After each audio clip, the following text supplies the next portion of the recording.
Пристигна веќе и нашиот втор гостин, тоа ни е Здравко Јосифовски, со кого што конечно ќе зборуваме на една убава тема, затоа што обично кога тука ни гостувал сме зборувале за проблемите со кои што се соочуваат угостителите, а поводот е тоа што излезе првата македонска винска енциклопедија наречена Винопедија. Здравко, добро утро. Добро ни дојде. Добро утро до вас, до вашите гледачи, вашата редакција. И мило ми е, навистина, покрај толку дневни вести што сме окупирани од најразлични работи, да споделуваме убави вести. Затоа што животот сепак не е само да гледаме лоши работи, него животот не води напред кон некои цели кога имаме одредени предизвици, поготово за работи што не се направени и што може да кажеме дека ете потекнуваат и од нас. Здравко, ќе започнам со тоа да прашам зошто и за кого е значајно што излезе конечно првата винска енциклопедија. Ја малце само ќе те коригирам. Значи, енциклопедијата, дигиталното издание ќе излезе до крајот, англиската верзија до крајот на годината, додека печатените верзии ќе излезат во текот на почетокот на наредната година. Она што во моментот го направивме, значи од почетокот на проектот и иницијативата до вчерашната пресконференција, всушност беа промовирани и презентирани институциите и тимот кој што практички во наредниот период ќе работи, ќе ги прибира, ќе ги колектира, класифицира и ќе даде релевантност на информациите што ќе бидат објавени во енциклопедијата. Што значи носоп ќе се апдейтува, не е ова еднашка за секогаш издадено? Да, интересно е дека стандардните и класичните енциклопедии до сега се познати дека биле секогаш во печатени изданија. Ние за прв пат, бидејќи малце информатичката технологија подолг период се занимавам, што луѓето што ме знаат, ја знаат таа работа, да практички направиме хибридна енциклопедија која што нема да биде само печатено издание, него енциклопедијата ќе биде жива материја, која што ќе биде и онлайн и ќе поседува и нови работи и технологии кои што ќе ги прикажуваме, ќе ги употребиме согласно модерното време. Ајде да почнеме од тимот. За каков тим станува збор, кои се соработници? Да, одлично. Значи проектот и иницијативата започна уште 2019 година, меѓутоа како и многу други работи заради пандемијата убавите нешта останаа подзаборавени или подзатворени. Негде во март-април месец во една ситуација нормално кога се седи се третира некој обичај адет, слушате нови приказни, се подсетувате дека всушност сте започнале некој проект што не сте го довршиле. Целта е нели секогаш да направиме нешто добро и паметно. Обновувајќи ја идејата и концептот, практички викаме слушај да се вратиме и да реализираме таа енциклопедија што направивме, затоа што и најмала анализа да направите во моментов, Балканот представува една голема култура и историја поврзана со вино. Значи овдека поминувале војски, се транспортирало вино, се произведувало вино, се конзумирало вино. Значи не постои обред, обичај, традиција каде што виното не е присутно. Значи виното не е обичен пијалок, а секој си има своја приказна поврзана со него. Се вика, знаете, и ние секогаш кога вкусуваме малце вино, практички како да добиваме нешто многу повеќе од самиот пијалок што е. Она што беше интересно, анализата направена уште во март-април месец се испостави не само во минатото, него и во последниот период ни една од соседните земји или земјите на Балканот немаат значи зборуваат за виното и винската култура, а немаат направено винска енциклопедија. И сега предизвикот одеднаш стана уште поголем. Што ако ние бидеме први, затоа што сведоци сме дека изминатите години некако винската култура поготово поврзана со винопроизводителите или со иницијативите на малите семејни винари се подигна на некој повисоко ниво. Се зголеми бројот на винари, се зголеми понудата. Меѓутоа се појави една интересна работа во винскиот дел. Нашите нови винари кои што се појавуваат релативно млади, кои што за година или две ќе извадат вина и учествуваат на странски такмичења или презентации кои што се вината, собираат првокласни награди. Пазите, ние кои ќе видиме употребуваме модерна технологија, користиме, значи се работи за сорти кои што се присутни низ цел свет. Ама истите тие сорти кога се произведуваат во Македонија или на македонската територија, одеднаш нешто се вградува во нив дополнително, што е веројатно условот на почвата или самата територија, сонце и можеби, како викаме, секогаш зачинот што самата винарија го прави кородова. Установувајќи дека практички нема енциклопедија на реална и вистинска на Балканот, значи го започнавме проектот и нормално како секој проект прво комуницирате со најрелевантните институции, најрелевантните институции се државата. Понатаму се образовните и едукативните институции и нормално крајните институции се самите винари кои што го произведуваат вино.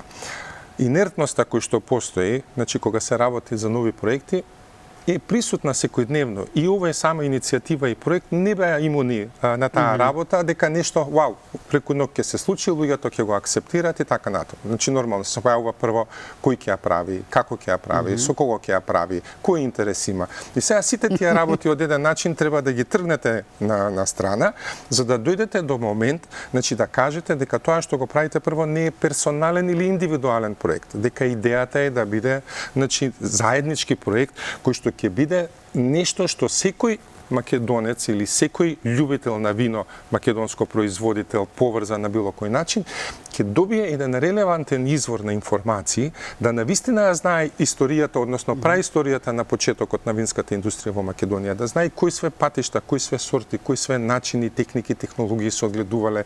Значи, да до денеска дојде до моментот да спознае кога ќе конзумира едно вино, самото шише и самата содржина нема никакво значење ако истата не е пропратена со приказна. Значи, виното е приказна. И секоја капка вино што е направена и акумулирана во едно сише, содржи приказна што тој што го произведува, значи како се вика од нивата до вакво, го добива. Она што беше најинтересно и за мене највпечатливо е дека образовните институции, кои што можеби изгледа како тромо, се тие што најбрзо одговорија и најбрзо прифатија. Сега, кои се образовни институции? Значи, во Македонија постојат два факултети кои што ги обработуваат земјоделските науки. Едниот е факултетот во склоп на Универзитетот Кирил и Методи во Скопје, факултет за земјоделски науки и храна, и вториот е во склоп на Универзитетот Гоце Делчев од Штип, земјоделски факултет од Штип. Тие се двата релевантни факултети кои што во моментов се лидери и произведуваат кадар кој што е неопходен за понатамошниот развој на значи винарството и лозарството. Она што е битно, дека факултетите, професорите, докторите на науки, експертите и така натаму, вклучувајќи ги останатите, да кажам, традиционално познато винари што се поголеми, во изминатиот период во соработка со државата, значи издале разни книги, разни брошури, разни водичи, туристички, вински и така натаму. Меѓутоа, ниеден од институтите, факултетите не издале, значи, нешто што се вика енциклопедија. Зашто енциклопедијата сама по име носи некој друг тип на информации кои што се презентираат и содржат во самата енциклопедија. Она што е интересно, значи, они го обработуваат стручниот дел. Од, да кажеме, видовите на лози, техниките на производство, старите техники, значи други приказни. Исто најбитен факултет што се приклучува и посебна благодарност е и филозофскиот факултет, бидејќи филозофскиот факултет, значи катедрите за историја и археологија, тој момент нас ќе ни дадат сушност вистинската историја која што е прибележана со факти и аргументи, значи за тоа што навистина се случувало на овие територии. И она што е најбитно, значи енциклопедија не обработува Македонија, него енциклопедијата ја обработува територијата Македонија на Балканскиот полуостров. И на овој начин винската традиција, култура, историја се архивирано овде. Да. И сега, значи на овој начин 15 професори, доктори на науки, еминентни лица кои што представуваат нешто, е тимот вистински стручни лица. Пазете, сега не зборуваме дека ние си седнавме и ни се допаѓа нешто и ќе си напишеме книга и ќе ја крстиме енциклопедија, како што се случува со многу работи кога модерните деца веќе или како се викат нови Z и X генерации, значи затоа што има некоја идеја, седнува ја прави и одеднаш вау. Значи, навистина Македонија ќе добие нешто што без разлика било која институција ќе користи. Сега она што го кажавте, што содржи енциклопедијата? Значи енциклопедијата е поделена на два дела. Првиот е баш овој што го кажувате, општо образовниот, едукативниот, историскиот, да кажеме, и стручниот дел кој што ги обработува информациите поврзани со виното и винската култура. Вториот дел е регистарот на винари, комплетниот, кој што е согласно Министерството за земјоделие, шумарство и водостопанство. Да, ние обработуваме само регистрирани и пријавени винари и она што е најбитно до сега, не постои регистар на вина. Односно, вината се регистрираат секој што ќе издаде, меѓутоа ние не знаеме дали сега Македонија има издадено 500, 5000, например, колку винари, колку различни реколти, колку количини регистрирани, затоа што таков регистар официјален, достапен за јавноста не постои. Да, овде велите, Здравко, за последните 753 врвни вина. Јас искрено не знаев дека толку врсти вина има кај нас. Да, знаете што е интересно? Ова е направено во април месец кога беше како предлог страница и во моментот се овдека објавени 155 винари. Значи тогаш толку беа по регистар што го имавме со 30 Но само 12 првите и 6 месеци 100 веќе имало нови Значи, ние регистрирани. кога побаравме да кажеме ажурирање за да ги апдейтуваме нови винари, ако ние се изненадивме дека во моментот во регистарот се водат 250 винари. Од тие 150 се мали семени винари. И сега замислете кога секоја винарија по неколку вина произведува, да не кажам некои веќе имаат по 10. Ете бројката, да. Значи бројката не 700 и мене ме плаши дека бројката во моментов да ние се пуштиме, ја посетиме секоја винарија и од секоја винарија земеме по едно шише од тоа што постои, дека ние 1000 шишиња сигурно ќе имаме. Во контекст на енциклопедијата што прашавте, значи во делот постојат значи заглавие каде што ќе го обработуваме црковните обичаи, традиции и обичаи, затоа што црквата е една исто односител, не постои значи обред црковен каде што виното не се послужува, со тоа што црквата е чисто ориентирана према црвеното вино. Дори црквата игра и значителна улога за време на турското робство 500 години кога било ископаничено целото лозарство, да практички и дозволат да црквите може да одгледуваат свои лозови насади за да користат вино за обреди, бидејќи Значи, виното тие традицијата ја одржувале. да, ја одржува. Од друга страна, нормално се пренесува во секоја фамилија. Денеска е познато дека порано се закупувале, да кажеме, бочви со вино, со ракија, значи ракијата е дел од производите на виното и винската култура, кој што на пример кога ќе се роди дете, па се чувало кога ќе се омажили, ожени, за посебен момент. за посебен. Значи, а денеска сме присутни дека јас веќе имам пријатели, нема шанса да седнат на маса, а да при тоа практички не извадат и не конзумираат вино. Интересно е што во енциклопедија има и дел за дипломатијата, на пример улогата на виното во дипломатијата и улога на дипломатијата во промоција на државата преку виното. Знаете, најчести поклони кога се даваат меѓу дипломатите вообичаени се одредени алкохолни пијалоци или вина квалитетни и препорачливи. Од друга страна, не само домашен адет, фамилија, значи кај нас нема да најдете негде када седнете на маса да не ви биде понудено вино. Значи ние не пиеме пиво колку што пиеме вино. Пивото е по пијалок наменет за друг тип на обреди и конзумација. Она што е битно дека и не постои светски дипломатски било каков настан, каде што не е на масата послужено вино. Што значи виното во секојдневието... Тоа се знае како, нели? Што значи сега... и со бонтонот на некој начин го внесувате овде. Да, значи на крајот нормално тука е содржината во соработка со сомелиери, значи препорака на домашни македонски специјалитети со македонски вина и она што вчера го најавивме до крајот на годината е изработка на тематски вечери каде што ќе пробаме во соработка со амбасадите и другите држави од светот кај што е популарно македонското вино, да нивните традиционални јадења ги спаруваме со македонски вина. Така да некој странец кога ќе се заинтригира, дали бил на прошетка во Македонија, дали по некоја случајно стигнал до некој. Значи прво да има извор каде што ќе може да добие енциклопедија, да прочита, да се запозне повеќе. Второ, ако веќе сака со неговите јадења кои што се традиционални или омилени да проба кое македонско вино иде, значи самата енциклопедија да му понуди и на крајот да има каде и како може да ги направи.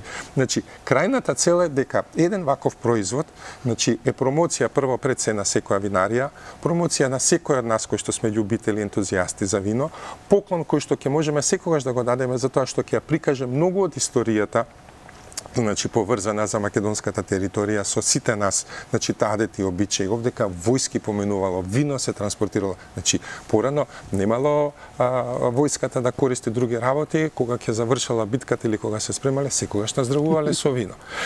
Здрвко, сигурно ви рекле дека одлична ви идејата, но очигледно и реализацијата вие сосема.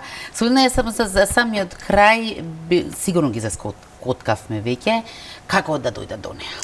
Значи, во моментов енциклопедијата поставено е дигиталното издание кое што треба да биде објавено до крајот на годината, односно издадено во дигитална форма на најголемата, така наречена платформа за книги Амазон. Значи, тоа можам да кажам дека реткост како фирма успеавме да се регистрираме и како македонска фирма да овозможиме, значи, енциклопедијата да биде достапна електронското издание. Нормално наредната година, во март месец кога ќе се појави, ќе биде достапно и печатеното издание преку Амазон и таму е таа генерално наменета за тие сите што се надвор од Македонија. Морам да напоменам дека енциклопедијата паралелно се прави на македонски и англиски јазик. Значи многу помал тираж ќе биде излезен на македонски за да ги запазиме потребите на домашната публика, меѓутоа генерално енциклопедијата наменета за странски пазар. Морам да кажам дека луѓето што доаѓаат во Македонија, значи ги сакаат нашите вина, сакаат нашата храна, ама генерално немаат каде да се едуцираат. Од друга страна, енциклопедијата треба да представува на некој начин и алатка за сите увозници, импортери на кои што ќе се заинтересираат за македонските вина, пред било што да направат да може да се запознаат повеќе кои вина према кои потреби и за какви прилики се користат, кои се винариите, која е релевантноста на вината, кои се количините што може да ги запазат. Малите винари играат улога во промоцијата на виното и винската култура, меѓутоа они немаат количини големи што може да ги продават ван своите винари. Значи тие се генерално насочени за гости и значи што доаѓаат кај ниво посета. Затоа е ова целото интересно, улогата што претходно сме дискутирале како претседател на комора и нормално сопственик на еден од угостителските објекти во Скопје, што е нешто што може да се направи да се поврзат повеќе гранки. Значи винскиот туризам е рурален туризам и алтернативен туризам кој што се развива во моментов и кој што не зависи од туристичка сезона. Пазете сега, секоја винарија која што произведува вино, поготово кога е мала, почнува да нуди услуги на храна и комбинација со вино, почнува да нуди сместувачки услуги. Од друга страна, кога се работат групи кога сакаат да шетаат, хотелите им нудат практички тури, прошетка по винарии, значи рестораните им нудат посебни доживувања гастрономски на комбинација од храна на вино и кога ќе видите значи како што го промовираме алтернативниот и руралниот туризам, дека практички енциклопедијата ќе игра битна улога и допринос во понатамошниот развој. Значи индиректно и да сум сакал да се тргнам на страна од тоа што било изминативе години како време вложено за да се постигне и подобри туризмот и гостителството, сметам дека енциклопедијата како таков пример ќе представува посебно. Да, економскиот бенефит мислам дека на сите им е јасен. Така. Здравко, многу благодарам за ова гостување, сакувам многу успех и среќа понатаму, па да чекаме и следната идеја да видиме што ќе значи, биде. Јас сакам, можам да ве поканам додека чекаме следната идеја. Значи секој вторник кај нас во гостителскиот објект организираме вински дегустациони тури во комбинација со храна и од различни вински производители. Идејата е да во наредниот период, значи малите винари, публиката да дојде да се запознава со тимот, да се запознава со концептот на енциклопедијата, можеби да ни донесе некоја нова анекдота, приказна виц или некоја традиција и обичај што го имаат фамилијата што ќе ги прибележиме од една страна или од друга страна да дадат некоја друга препорака да што би требале да напредиме. Се со цел да се збогати енциклопедијата, така? Најбитно е да се дружиме за убави нешта секогаш викаат. Кога се дружите за убави нешта, се полесно во животот се дешава. Сето тоа во придружба на виното, претпоставувам. Така, се разбира, без да се наздрави, не оди. Благодарам. Многу благодарам и јас.